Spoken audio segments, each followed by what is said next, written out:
Welcome to the Sunset International Bible Institute video series, teaching every nation in their own language. This is Greek 1 with Leon Crouch. Welcome to the Introduction to Greek Grammar course. We believe this course will be very helpful to anyone who will spend the time going through it. It'll be challenging at times, but it's something that'll be well worth the time you spend. Knowing a little bit about Greek can help you in your preaching and teaching very much. Of course, a little bit can also be a dangerous thing, and we need to be concerned that we do it right. That's why we're going through this course. The Greek that we're talking about is called Koine Greek. It was the common kind of Greek that was spoken during Jesus' day. It's the kind of Greek that the New Testament is written in. It fits into a period of history between about 300 BC, 300 AD, and it seems to be at its peak at the time of the writing of the New Testament. It's one of the most exact languages in the world, and I think that's one of the reasons God picked it to reveal himself in his New Testament. Today we're going to be looking at the alphabet. We need to learn the letters. We'll try to learn how to write them. We'll try to learn how they are sounded and how you would pronounce a word with it in it. And each one of them needs to be mastered so that you can just write it down just like you do your own English ABCs. Now let's take a look at the alphabet. The first letter is called alpha.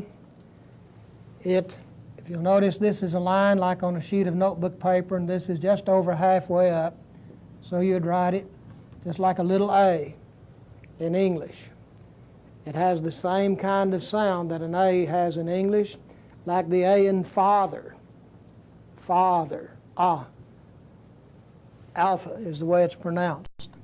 The second letter is beta, and it goes all the way through the line, through the top, has a little tail on it down here that's going to prove to be important a little bit later on.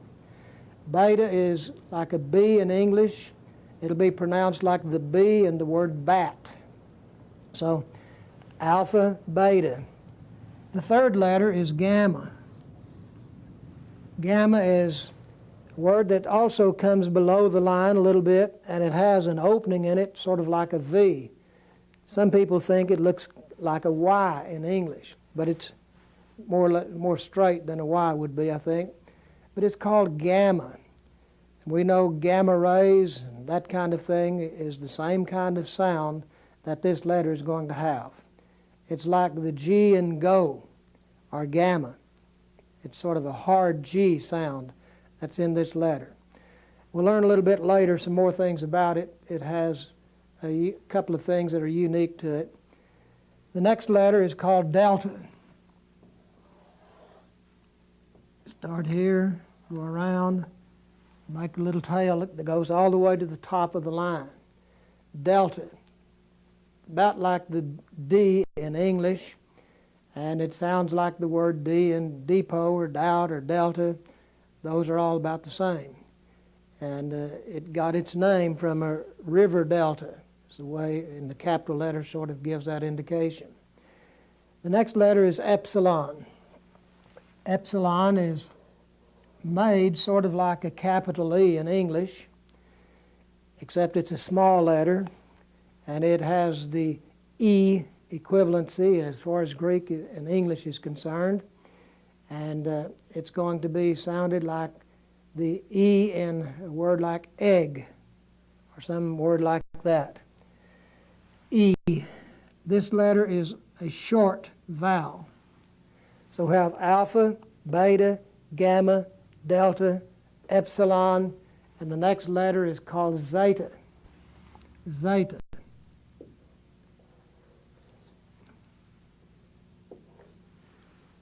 This comes down like that. Zeta is a letter that is a little different from English letters. It's very much sound as far as the Z or zoo, the way zoo is pronounced. It's the way it's going to be pronounced, but it's a zeta, zeta. Alpha, beta, gamma, delta, epsilon, zeta. Then the next letter is called eta. It looks sort of like an N in English, except it has a little tail on it here. This letter is a long E. It's one of these, epsilon long, eta. It has more of an A sound than an E sound on it, but that's the way it is. It's a zeta and eta, those two letters together. It's pronounced like the A in the word late, late. Alpha, beta, gamma, delta, epsilon, zeta, eta. The next letter is called theta. It's a big circle, a line across the middle. Most of the Greek letters can be written with just one stroke of the pen. You don't have to lift it up. Some of them you do. Now this letter is what is called a double consonant. It has the sound of a TH sound. Like we have TH in these or those or something like that is the way this letter is going to be sounded. TH sound in it. It's called theta. Then you have the iota. Iota is just one little line that's sort of crooked at the bottom. One little line, sort of crooked at the bottom. It's equivalent to the English I, but it does not have a dot over it. It's iota is the way it's pronounced, and it has more of an E sound than it does an A sound or an I sound, but it's going to be pronounced like the word or the letter I in pen or in police. Iota. It's not an I in the English sense of the word, but it's about as equivalent as anything can be on it. The next letter is kappa. Kappa is made like a K. We want to make it clear that this is a straight line, and this one is a crooked, so it takes two movements of the pen, basically. But there's another letter that's very easily confused with it that we'll talk about later. But the kappa is pronounced like K in the word keep. K in the word keep. Then you have lambda, which is like this, upside down Y. That's equivalent, as far as English letters are concerned, to the L, lambda, and it's pronounced like the word L or letter L in lump, or some word like that, line perhaps, would be a good word to use. Then you have the word mu, or the letter mu. Mu. It looks like a U with line down on each side, but notice the second one comes below the line. That's important again in distinguishing this from other letters. Both of them really come down. Mu, it's equivalent to an M, me, or some word like that would be the way you would pronounce this word. Theta, iota, kappa, lambda, mu, nu is the next one. Nu looks just like a V in English. It sometimes is easily confused with gamma, but gamma has a tail that comes down, and normally the opening space here closes a little before you get to the line. So this is a word that is in, or a letter that's in. It's called nu, and it's going to be like the N in the word net. Net, in. Alpha, beta, gamma, delta, epsilon, zeta, eta, theta, iota, kappa, lambda, mu, nu. And the next word, again, is one of those that has sort of a double sound to it. It is going to be like a big E, except it has a tail on it. This is pronounced like a KS, or like the X in box. Box, x, x is the pronunciation of that particular letter. It's called Z. Then you have Omicron, which is just an O sound and an equivalent to an English O, which is a short vowel. Omicron is name of it, and it's just like the O in an omelet. Omelet be that letter.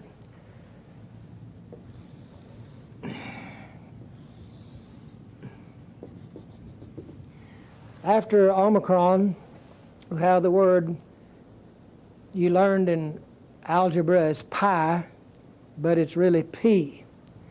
It's the same word, same letter that you used in science or math and called it pi. But technically the word is pronounced P, just like the English letter P would be pronounced. And it's pronounced like the P in the word pot or put, p sound on it. So this, just a line across, 2 lines down, is the way you make the P. The next letter is called rho. It starts below the line and comes up and makes a circle and looks similar to a P in English, but it's a rho. It's equivalent to an R, and it's pronounced like the R in the word run. Run, R sound. It's called rho. Each one of these letters is a little bit different from the others, and it is one that is going to help us as we learn to spell some things. We'll pay special attention to this particular letter. Then we have sigma. Sigma is made like an O with a tail on it when it's used inside of a word. When you get to the end of a word, if it has an S, it's made like an English S, like this. This one is only on the end of a word. If a word starts with an S, this is the way it's going to be, a sigma. If it has another S in it, it's going to be a sigma. When you get to the end, if it has that, it's going to be made like the English S. And it's pronounced just like the English S, basically. In S in spank, for example, or speak, or something like that, is exactly the meaning or the sound of that particular word. Then we have the word, or the letter tau, which is a little t, and it's equivalent to the T in English. It's pronounced like the T in the word tone, and it's very simple. Same thing that you use in English when you're printing. Then you have a letter called upsilon. It's like a horseshoe, very much like an English U, except it doesn't have a line on either side. It is equivalent to the English U. It'd be pronounced like the U in the word fruit, F-R-U-I-T, the oot, the fruit. It's this word, upsilon. The next word is phi. You probably call it phi if you know anything about the sororities and so forth. They call it Kappa Phi Delta, but it's phi, really.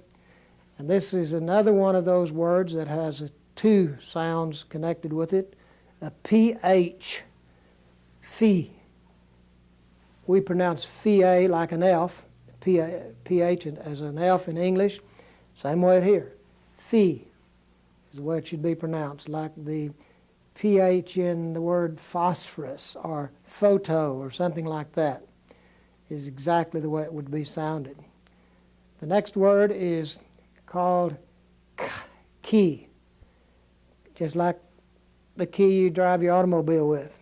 It's a key, and it's going to look like a big X.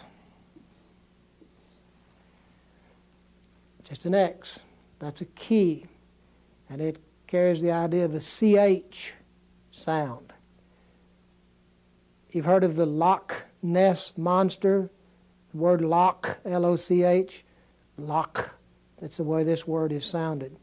It's key, is the way you pronounce the word.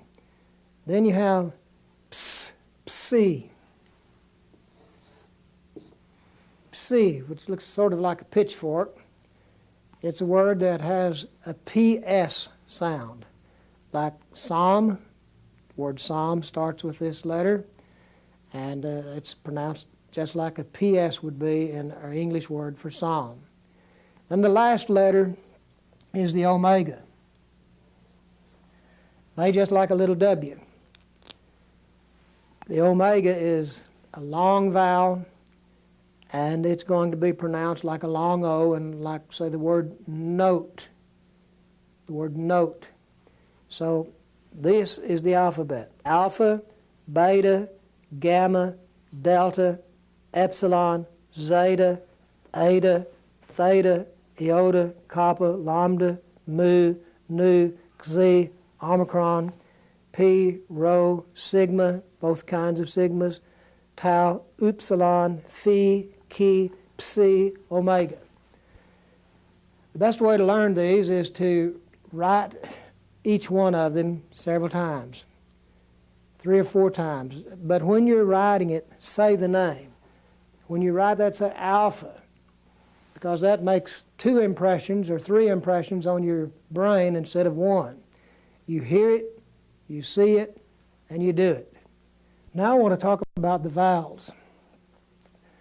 In Greek, we've already learned that we have 7 vowels. Alpha is a vowel, epsilon is a vowel, eta is a vowel, iota is a vowel, omicron, and omega. Those are the vowels. Here's one of the things that we'll have to try to remember. That epsilon and omicron are always short. This one and this one, the epsilon and the omicron, are always short. The eta and the omega are always long. Every time you find them, they'll be long, those 2 vowels. The alpha, the iota, and the upsilon, which I didn't mention, is another vowel. Those are going to be long or short depending on the way they're used in a word. And we'll talk more later about how to recognize what they are. But the vowels are very important. They have to be learned and quickly recognized because it's going to make a lot of difference in the way you deal with the word as you're writing it. So alpha, epsilon, eta, iota, omicron, upsilon, omega are the vowels. Omicron and epsilon are always short. Eta and omega are always long. Remember that. The rest of them, it depends on the way they're used in a word. Let me repeat one more time that when you write the iota, it does not have a dot on it like an English I. Some students seem to always think of it as an I and put an I on it. Now, the next step that we want to get into is, let me erase this, and we'll talk about what we call diphthongs. Diphthongs. A diphthong is where 2 vowels come so close together in a letter, they're right side by side, and in pronouncing them, you make them one sound.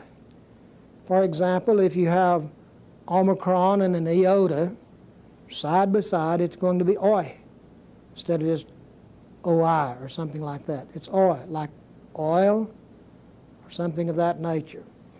So the words that are the letters that are diphthongs. I'll write those on the board so that you can remember them. Alpha, iota, alpha, upsilon, epsilon, iota, this is an upsilon, epsilon, upsilon, or an eta upsilon sometimes, oi.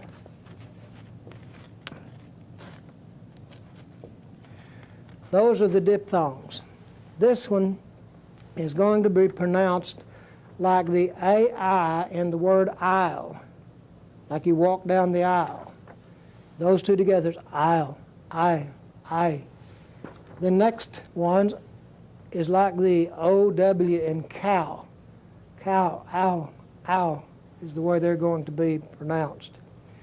And the next one is like the EI in the word weight. What is your weight?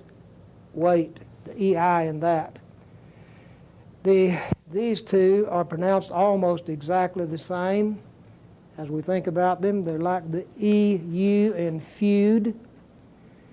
And then you have the Omicron iota, which is like the OI in boil or the OI in oil.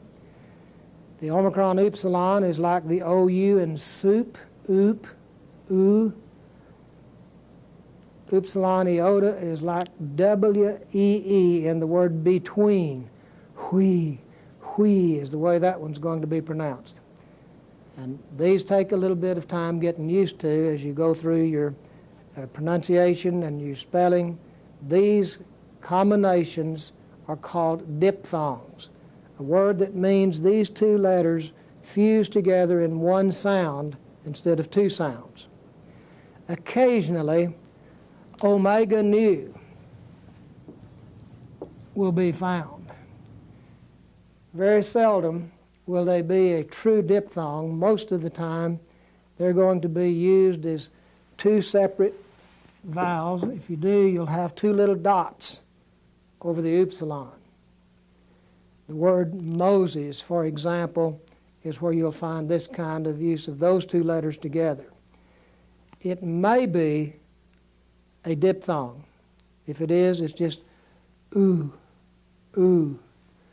But usually, 90 times out of 100, if it's used, it's going to have the two little dots over it, which will mean that it is to be taken as each word, or each letter is individual. You don't fuse them together.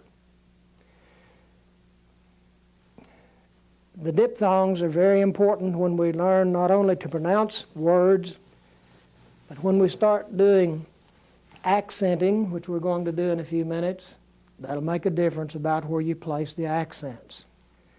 But before that, one other thing that I'll mention is what is called iota subscript. A few of the letters alpha, eta, and omega sometimes will be joined with a little I, and it comes right underneath, iota. Okay, it's like AI, but it fuses together, I'll. When it's not to be taken as a true diphthong, you put them underneath. These will be found generally at the end of a word. Once in a great while, you'll find it in the middle of a word. One other thing that I want to mention quickly is the use of breathing marks. There is no H. If you remember, there's no H in Greek. So if you have a word that has an H sound, say we have this word, and put that in front of it, that means it's going to be H-E-N. If I have that same word with a smooth breathing, notice this one goes that way, this one, this is just going to be E-N. Hen, N. Quite different. But it's because of this. The H is involved in that. If a word starts with a rho, any word that starts with a rho will have a rough breathing over it. Any word that starts with a U or an upsilon will have a rough breathing over it. Every one of those. The others, you just have to look at the word. If it's got a smooth breathing, you don't pronounce any H. If it has a rough breathing, you pronounce the H sound, rough breathing. Every word that begins with a vowel will have a breathing mark on it at the very beginning. If it's a diphthong, the breathing mark will be over the second letter because they're considered as one, but it'd be over the second letter. In Greek, there are punctuation marks. You have the period, just like we have it. You have a comma. You have a colon or semicolon, which is a little dot. If you had this word, for example, or this letter, wanted a semicolon, there'd be a little dot up even with the top of that letter. Then you have what looks like a semicolon. That's a question mark in Greek. The period is exactly the same as English. The comma is exactly the same. This is either a colon or a semicolon, depending on your sentence. This is a question mark. And quite often in Greek, you don't know if a sentence is a question or a declarative sentence just by looking at it. If you have the mark here, you know it's a question, so you word it like a question mark. So those are the punctuation marks. In the dealing with accents, which is a little longer concept, we'll be looking at that in a later lesson, learning some of the rules. In this one, I want us to learn the alphabet, be able to repeat it, to write it, to sound it out, learn these rules about the diphthongs, the vowels, the iota subscripts, and the breathing mark. And when you learn that, you're going to be able to recognize a number of things about a word that you couldn't know if you just wondered what those little marks are all about. Accents are important. Almost all Greek words have an accent on them. They're a little more complicated than some of the things that we've talked about, but we'll be dealing with this, as I said, in a later time. Be sure and work on this alphabet. Try to get it down pat in your mind. If you need to, go back over the film. Otherwise, you can use the book. Thank you very much.